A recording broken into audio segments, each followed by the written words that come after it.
Good evening दोस्तों। मैं लेके आई हूँ चैप्टर नंबर 10। मैंने 9 चैप्टर के वीडियोस डाल दिए हैं, जिसके लिंक आप डिस्क्रिप्शन में जाके देख सकते हैं। इस चैप्टर का नाम है किशोरावस्था की ओर, यानी जब हम वयस्क होते हैं तो क्या क्या होता है। किशोरावस्था क्या है? जीवन काल की वह अवधि जब शरीर में ऐसे परिवर्तन होते हैं जिसके परिणाम स्वरूप जनन परिपक्वता आती है, किशोरावस्था कहलाती है। यानी किशोर जिसमें हमारे शरीर में कितने चेंजेस आते हैं उसी को ही किशोरावस्था कहते हैं, जिससे हमें ये पता चलता है कि हम किशोरावस्था की ओर आ जाते हैं। वो लक्षण भी हम आगे देखेंगे। किशोरावस्था की अवधि क्या है? 11 ईयर से 18 ईयर, यानी 11 वर्ष से लेकर 18 वर्ष के बीच में जो चेंजेस आते हैं या जो ये उम्र होती है उसी को ही किशोरावस्था कह जाती है। किशोरों को टीनेजर्स भी कहा जाता है, क्योंकि यह अंग्रेजी के टीन्स 13 से 18 या 19 ईयर तक होती है, इसीलिए इन्हें टीनेजर्स कहा जा सकता है। पूर्ण लंबाई के लिए गणना का सूत्र क्या है? यानी हम लंबाई ज्ञात करने के लिए कौन सा सूत्र काम में लेंगे?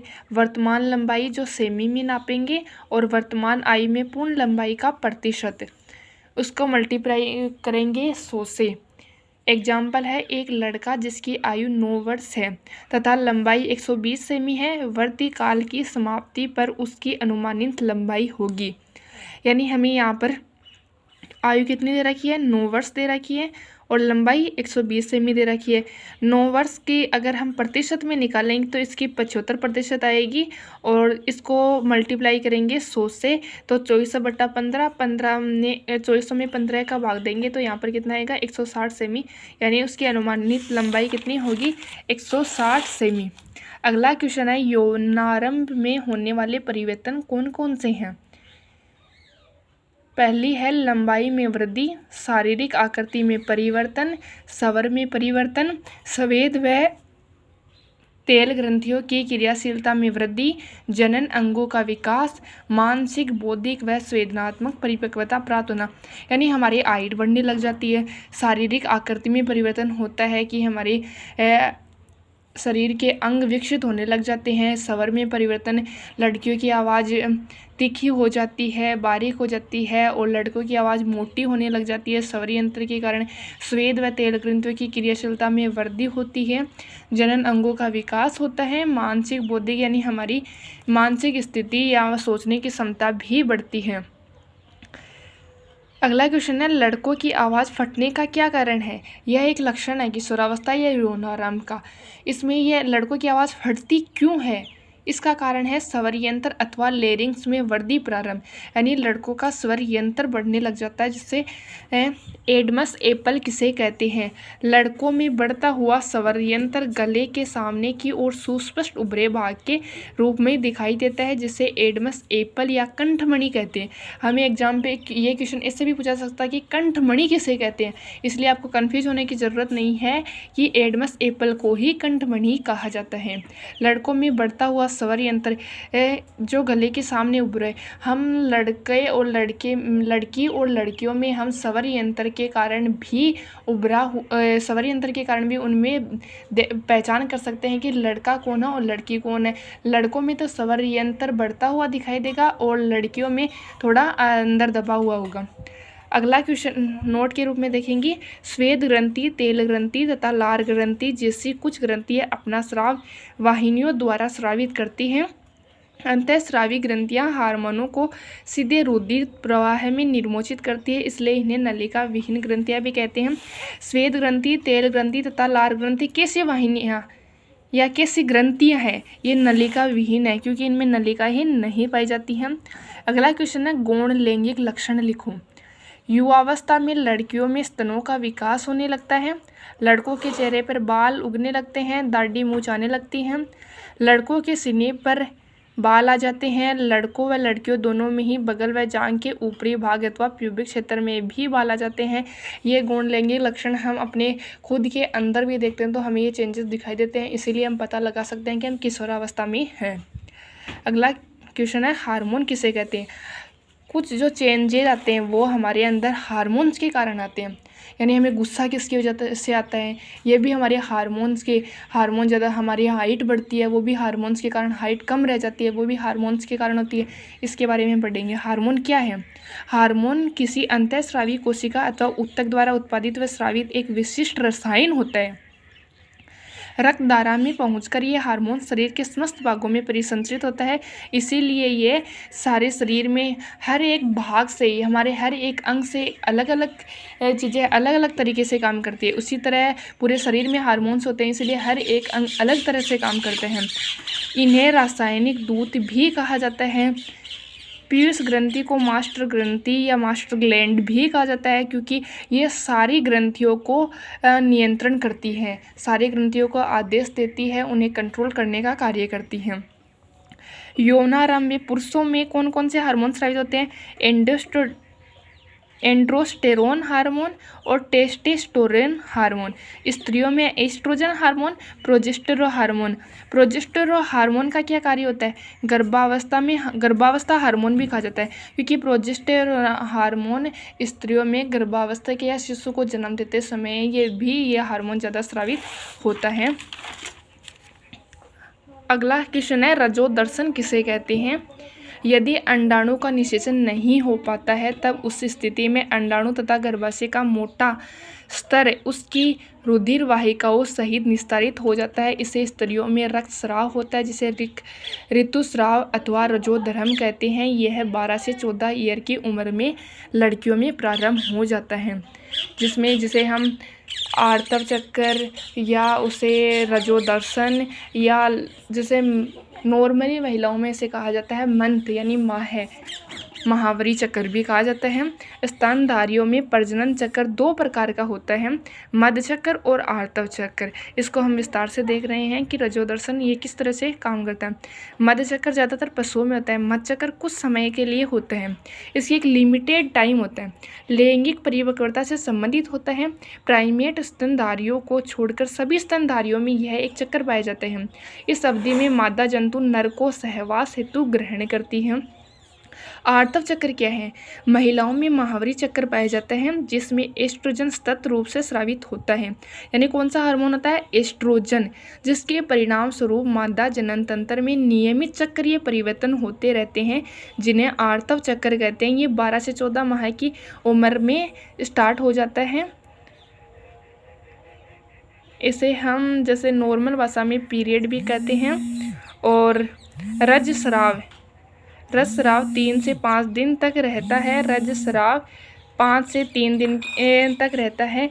ये पहले दिन से स्टार्ट होता है, या तो किसी में 3 दिन तक रहता है, किसी में 5 दिन तक भी रह सकता है, और लास्ट 7 दिन तक रहता है। और ये प्रेगनेंसी के टाइम पे पीरियड नहीं आता है, और जब अंडाणु का निर्माण नहीं होता है तो ये महावरी चक्र नहीं आता है। रजोनिवृत्ति किसे कहते हैं? लगभग 45 से 50 वर्ष की आयु में ऋतुस्राव होना रुक जाता है। ऋतुस्राव के रुक जाने को रजोनिवृत्ति कहते हैं। लगभग 45 यानी स्टार्ट कब होता है? 12 से 14 वर्ष की उम्र में स्टार्ट हो जाता है, और ख़त्म कब होता है? 45 से 50 वर्ष की उम्र में ख़त्म हो जाता है। और लगभग ये हर मंथली आता है, लेकिन प्रेगनेंसी के टाइम नहीं आता है। मानव में कितने जोड़ी गुणसूत्र पाए जाते हैं? 23 जोड़ी। और अगर ऐसे जोड़ी में नहीं देखे, एक एक देखे तो 46 गुणसूत्र पाए जाते हैं। इनमें से एक जोड़ी लिंग गुणसूत्र भी पाए जाते हैं। इनमें लिंग गुणसूत्र भी होता है। लिंग गुणसूत्र है 2। स्त्री में अक्ष होता है और पुरुष में इसका अक्षवाई नाम दिया जाता है। लड़का लड़की का निर्धारण किस करते हैं? जैसे हम कहते हैं कि इस लड़की के लड़का नहीं हुआ है तो इसके लिए जिम्मेदार ठहराया जाता है, लेकिन ये गलत बात है कि हमें लड़की को ही जिम्मेदार नहीं ठहराना चाहिए, क्योंकि इसमें लड़के का भी पूरा रोल होता है। जैसे मादा स्त्री है और नर पुरुष, इसलिए मादा में कौन कौन से गुणसूत्र होते हैं? अक्ष और नर में अक्षवाई। जब अक्ष गुणसूत्र, मादा का अक्ष गुणसूत्र और नर का अक्ष गुणसूत्र मिलते हैं तो अक्ष बनता है, एक्स वाई बनता है। और जब अक्ष बनता है, और जब अक्ष मादा का और नर का वाई मिलता है तो लड़का होता है।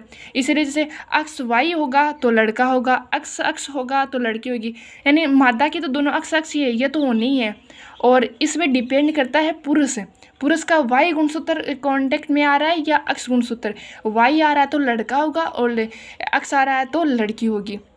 इसीलिए जिम्मेदार हमें लड़की को नहीं ठहराना चाहिए, यह एक गलत बात है। लिंग गुणसूत्र किसे कहते हैं? नर में वर्षण द्वारा तथा मादा में अंडाशय द्वारा स्रावित हार्मोन लिंग हार्मोन कहलाते हैं। लिंग हार्मोन समझ गए होंगे आप। अगला क्वेश्चन है, थायराइड ग्रंथि द्वारा स्रावित हार्मोन कौन सा है? थायरोक्सिन हार्मोन है। इसकी कमी से गोइटर रोग हो जाता है, इससे थायराइड ग्रंथि फूलकर बड़ी हो जाती है। इस रोग को हाइपोलेसिया भी कहते हैं। जब यह रोग किसी विशेष जैसे पहाड़ी क्षेत्र में होता है तब इसे एंडेमिक घेंगा भी कहते हैं। पीर्स ग्रंथि वृद्धि हार्मोन भी स्रावित करती है और इसे मास्टर ग्लैंड भी कहा जाता है, ये मैंने पीछे बता दिया आपको। और यह थायराइड ग्रंथि यानी कि ये है रोग एंडेमिक घेंगा या गोइटर रोग आयोडीन की कमी से भी होता है। इसीलिए हमें नमक की मात्रा हमारे शरीर में ज़्यादा से ज़्यादा रखनी चाहिए ताकि हमें गोइटर रोग ना हो। मधुमेह रोग किसकी कमी से होता है? इंसुलिन हार्मोन की कमी से होता है, जिसमें इंसुलिन हार्मोन कब स्रावित नहीं होता? जब इसमें ग्लूकोज की मात्रा बढ़ जाती है। एड्रिनल ग्रंथि कौन सा हार्मोन स्रावित करती है? एड्रीनेलिन नामक हार्मोन स्रावित करती है, ये तो उसके नाम से स्पष्ट हो रहा है। एड्रीनेलिन क्रोध, चिंता व उत्तेजना की अवस्था में तनाव के संयोजन का कार्य करते हैं। जैसा कि मैंने बताया कि हमें क्रोध, चिंता, रोना, हंसना, इसी के लिए सारे हार्मोन स्रावित होते हैं। जैसे हम देखें तो चिंता, क्रोध के लिए कौन से हार्मोन स्रावित होते हैं? एड्रिनल। ये कंपटीशन एग्जाम के लिए भी ये क्वेश्चन इंपॉर्टेंट है। अगला क्वेश्चन है, कायांतरण किसे कहते हैं? लार्वा से वयस्क बनने के इस परिवर्तन को कायांतरण कहते हैं। यानी जब लार्वा से वयस्क में उत्पन्न होता है, यानी बच्चे से बड़े में वह परिवर्तित होता है, तो उसे कायांतरण कहते हैं। फिर वो उसमें अलग अलग विशेषता आ जाती है, तब वह वयस्क बनता है, तब छलांग लगाने लग जाता है। जैसे ये विशेष तौर हम मेंढक में स्पष्ट रूप से देख सकते हैं इसको। कीटों में कायांतरण का नियंत्रण किस हार्मोन द्वारा होता है? कीट हार्मोन द्वारा। मेंढक में थायराइड द्वारा स्रावित हार्मोन थायरोक्सिन इसका नियमन करता है। अगला क्वेश्चन है, संतुलित आहार क्या है? संतुलित आहार का अर्थ है कि भोजन में प्रोटीन, कार्बोहाइड्रेट, वसा, विटामिन व खनिज का पर्याप्त मात्रा में समावेश। यानी कि जैसे कि हमें अच्छा भोजन, जैसे हरी सब्जियां खानी चाहिए, दूध, अंडा, मांस, मछली, इन सब में ये सभी संतुलित आहार के अंतर्गत आती है। व्यक्ति का कायिक व मानसिक विसंगति मुक्त होना उस व्यक्ति का स्वास्थ्य कहलाता है। यानी स्वास्थ्य किसे कहते हैं? जैसे हम माने कि स्वस्थ व्यक्ति का स्वास्थ्य क्या होता है? व्यक्ति का कायिक व मानसिक, मतलब कि उसमें कोई विकृति या कोई रोग ना हो, वही स्वास्थ्य कहलाते हैं। अगला क्वेश्चन है, एड्स रोग की फुल फॉर्म क्या है? एड्स रोग एक्वायर्ड इम्यूनो डेफिशिएंसी सिस्टम। यह एक ऐसा रोग है जो एक से अधिक नर के यौन संपर्क से होता है या किसी यूज की हुई इंजेक्शन से, हम दूसरे व्यक्ति के इंजेक्शन से ब्लड का कांटेक्ट होता है, उसी के कारण हो सकता है। इसीलिए हमें ऐसी चीज़ों से बचना चाहिए। और इसका मेन वायरस कौन सा है, यानी विषाणु कौन सा है? HIV है, जिसका डायग्राम मैंने बना रखा है यहाँ पे। इसमें फास्फोलिपिड द्विस्तर आवरण पाया जाता है। GP 141 की ये बनी होती है और ये GP 120 की, और रिवर्स ट्रांसक्रिप्टेज, और इसका नाम है इसमें एक सूत्री DNA पाया जाता है और P24 स्तर पाया जाता है। ये HIV की संरचना है। जैसे हमें पूछ ले, एड्स रोग कौन से विषाणु के द्वारा उत्पन्न होता है? एड्स के द्वारा। एड्स एक ऐसा रोग है जो पीढ़ी दर पीढ़ी कलंक के रूप में है, यानी किसी के अंदर एड्स रोग नहीं होना चाहिए। इसीलिए हमें एक से अधिक यौन संपर्क से बचना चाहिए और हमें हर एक सुरक्षित, यानी कि हमारे किसी के ब्लड इंजेक्शन के थ्रू ना हमें कांटेक्ट में आए, ना किसी और, मतलब कि बहुत से ऐसे साधन है जिसके वजह से हमारे अंदर एड्स रोग हो सकता है, ताकि हम इसका बचाव ही इसका इलाज है। इसका कोई ख़ास इलाज नहीं है, आज तक कोई नहीं खोज पाया। वीडियो पसंद आए तो लाइक और सब्सक्राइब करना।